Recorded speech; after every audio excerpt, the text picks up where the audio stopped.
Sais ng umaga, ginising ka ng nanay mo dahil malilate ka na daw sa school. Nakahanda na yung almusal at gatas mo. Kumain ka na raw. At habang kumakain ka, pinaplansya na yung uniform na susuotin mo. Pagkatapos mo kumain, naligo ka na at nag-asikaso. Maya-maya inabot na ng tatay mo yung baon mo. At dahil hindi naman kalayo yung school nyo, naglakad ka na lang papasok. Pag uwi mo ng hapon, wala ka namang kailangan sa nanay mo pero siya kagad yung hinahanap mo. Pagdating ng hapunan, sabay-sabay na kayo kumain. Pagkatapos kumain, nanood na kayo ng TV. Hanggang sa hindi mo namamalayan, na unti-unti ka na nakakatulog. Pinuot ka ng tatay mo papunta doon sa kwarto. Pagising kinabukasan, takang-taka ka. Paano ka napunta sa kwarto? Ganun ulit yung eksena. Kasi kaso ng nanay mo yung mga gamit mo sa school.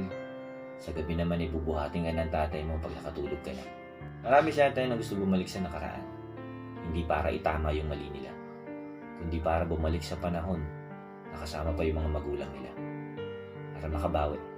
Alam mo, sa totoo lang, ayaw ng mga magulang natin na tumanaw tayo ng utang na loob sa kanila. Pero wala namang din nagbabawal sa atin na suklian natin yung mga sakripisyo nila. Hindi mo na kailangang antayin maranasan yung mga naranasan nila noon bago mo tuluyang maintindihan. Ngayon pa lang, subukan mo nang makabawi. Hanggat pwede pa at may pagkakataon pa.